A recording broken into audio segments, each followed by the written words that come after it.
ശ്രീ മഹേഷ് പണിക്കർ, താങ്കൾ തുടക്കം മുതൽ ഈ വിഷയത്തിൽ പറയുന്നുണ്ട് അയ്യപ്പൻ ഇതെല്ലാം തെളിയിക്കും എന്നുള്ളത്. തീർച്ചയായും താങ്കളുടെ വിശ്വാസം തന്നെയാണ് ഓരോ ഭക്തനും മനസ്സിൽ കാണുന്നതും. കാരണം അതുകൊണ്ടാണല്ലോ ഉണ്ണികൃഷ്ണൻ പോറ്റി ഈ താങ്ങുപീഠം കാണുന്നില്ല എന്ന് പറഞ്ഞുകൊണ്ട് തുടങ്ങുന്നത്. അവിടെ നിന്നാണല്ലോ ഇതിൻ്റെ അന്വേഷണം ആരംഭിക്കുന്നത്. അപ്പോൾ അയ്യപ്പൻ വേണ്ട വിധം ഇത് മുന്നോട്ട് കൊണ്ടുപോകും. ഒപ്പം അതിനുതകുന്ന ഇച്ഛാശക്തിയുള്ള അന്വേഷണ ഏജൻസികൾ ഉണ്ടാകണം.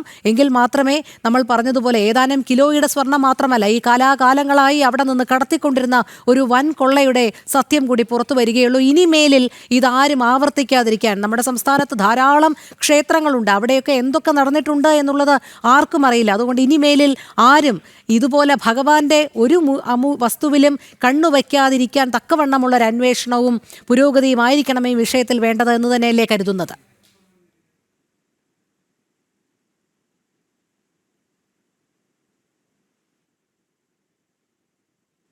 ശ്രീ മഹേഷ് പണിക്കർ കേൾക്കുന്നില്ല, മ്യൂട്ടാണെന്ന് തോന്നുന്നു.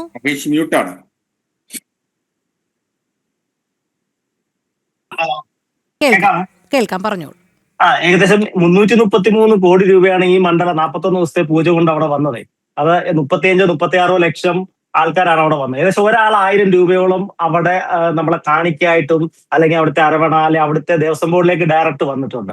നമ്മുടെ ഈ സമാന്തര ഭരണം, ഈ പൂജാവിധികൾ അങ്ങനത്തെ സംഭവത്തിൽ അങ്ങനെ ഒരു ടീമുണ്ട് അവിടെ. അവർക്ക് ഏകദേശം ഒരു 100 കോടി എടുത്ത് ഇതിന്റെ ഒരു 3 പൈസ അവിടെ അവർക്കും വന്നിട്ടുണ്ട്. അപ്പം ഈ ഒരു സംഭവം കൂടെ നമ്മുടെ യഥാർത്ഥ ഭരണ സംവിധാനത്തിന്റെ അണ്ടറിൽ തന്നെ വരേണ്ടതാണ്. അപ്പം അതിനൊരു പരിഷ്കാരം അത് വരുത്താൻ വേണ്ടി തന്നെയാണ് അയ്യപ്പൻ ഈ പറഞ്ഞ അവരുടെ കസ്റ്റഡിയിലുള്ള ഈ കാര്യങ്ങളൊക്കെ ഒന്ന് പൊളിച്ചെടുക്കാനൊക്കെയുള്ള ഈ ഒരു തീരുമാനം എടുത്തിട്ട് ഇങ്ങനത്തെ രീതിയിൽ ഇവിടുത്തെ കലാകാലങ്ങൾ ഇവിടെ നടന്നുകൊണ്ടിരുന്നത് വലിയ കൊള്ള, അതായത് 2009 മുതൽ തുടങ്ങിയ വലിയ കൊള്ള എടുത്തുകൊണ്ട് നമുക്ക് നമ്മുടെ മുമ്പിലേക്ക് ഇപ്പം ഒന്നൊന്നായിട്ട് വന്നുകൊണ്ടിരിക്കുകയാണ്. ആദ്യം പാളി തുടങ്ങി, പിന്നെ മേലോട്ട് കയറുന്നു. പിന്നെ ഹസർ സാർ പറഞ്ഞ പോലെ അതിനകത്ത് ഒരു കാര്യം കറക്റ്റ് ചെയ്യാനുണ്ട്. അതായത് നമ്മൾ ഈ പറഞ്ഞ നിക്കൽ ഡിപ്പിംഗ് എന്ന് പറഞ്ഞ മെത്തേഡാണ് ഈ പറഞ്ഞ ഭണ്ഡാരിയുടെ ഇവരുടെ രീതി നടക്കുന്ന ഒരു ഇപ്പോഴത്തെ മുക്കല്. ഈ മുക്കല് 2019 ഇവർ ഈ കട്ടളയുടെ ഇത് അവിടെ ജയറാം ഉൾപ്പെടെയുള്ള ഒരു വാർത്താ സമ്മേളനം ഉണ്ട്. ആ വാർത്താ സമ്മേളനത്തിൽ ഈ പങ്കജ് ഭണ്ഡാരി തന്നെ പറയുന്നുണ്ട്, അയാൾ ജയറാം സംസാരിച്ചു കഴിഞ്ഞാൽ അയാൾ സംസാരിക്കുന്ന വീഡിയോ സോഷ്യൽ മീഡിയയിലെല്ലാം അവൈലബിൾ ആണ്.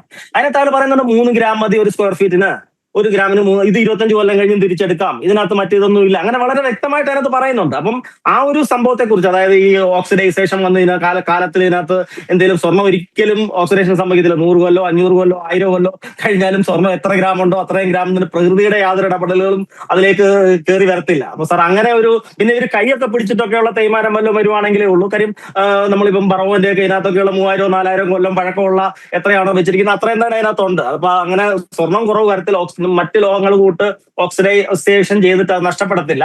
അപ്പം കൈകൊണ്ടുള്ള തേയ്മാനം അങ്ങനത്തെ സംഭവങ്ങൾ മാത്രമേ പറ്റുള്ളൂ. അപ്പൊ അതുകൊണ്ട് ഈ അതിനകത്തൊരു അങ്ങനെ ഒരു തേയ്മാനം കുറവ് സംഭവിക്കണം, ആ കുറവ് കൊണ്ട് ഈ കണക്കുകളൊക്കെ ഒക്കണം എന്നൊക്കെ പറയുന്നതിനകത്ത് ഒരു ന്യായമുള്ള കാര്യമല്ല.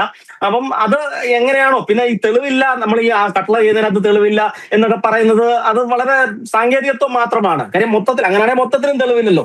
അവിടെ കൊണ്ടുവന്നിരിക്കുന്ന 30.8 കിലോ മറ്റേ വിജയവല്യ കൊണ്ടുവന്നിരിക്കുന്ന കറക്റ്റ് ഇത്ര ഗ്രാമായിട്ട് ഇത്ര ബാറായിട്ട് വന്നിട്ടുണ്ട്, അവിടെ ഓരോ കാര്യങ്ങൾ ഇങ്ങനെ ആഡ് ചെയ്തിട്ടുണ്ടെന്ന് പറഞ്ഞ് വ്യക്തതയുള്ളതാണ്. പക്ഷെ അതിന് എന്താ പറയാ, നമുക്ക് റെക്കോർഡിക്കലി കോടതിയുടെ മുമ്പിൽ വരുമ്പോഴത്തേക്കുള്ള റെക്കോർഡിക്കലി ഉള്ള എന്തെങ്കിലും കുറവുണ്ടെങ്കിൽ അതിനകത്തുള്ള സാങ്കേതികത്വം മാത്രമാണ് അത്. പക്ഷെ അയ്യപ്പന്റെ ഇതിനകത്ത് ഈ പറഞ്ഞ ഒരു കാര്യങ്ങളും ബാധകമാകത്തില്ല. ഉറപ്പായിട്ടും ഇതിന്റെ റിയൽ ആയിട്ടുള്ള സാധനങ്ങൾ തന്നെ അയ്യപ്പന്റെ അകത്ത് തിരിച്ചു വരും. ഇവർ ഉരുക്കി എന്ന് പറയുന്ന ഒരു കഥ ഒരിക്കലും സംഭവിക്കാനുള്ളതല്ല. ഒറിജിനൽ പാളി തന്നെ അവിടെ തിരിച്ചു വരുമെന്ന് തന്നെയാണ് എന്റെ വിശ്വാസം. അന്വേഷണം ആ വഴിക്കാണ് പോകുന്നത്. ഓരോരോ ഇൻസിഡൻസ് നമ്മൾ നോക്കിക്കഴിഞ്ഞാൽ അങ്ങനെ മനസ്സിലാക്കാൻ പറ്റും. ഞാൻ പൂർണ്ണമായിട്ടും അതിൽ തിരിച്ചു കിട്ടുമെന്ന് തന്നെയാണ് വിശ്വസിക്കുന്നത്.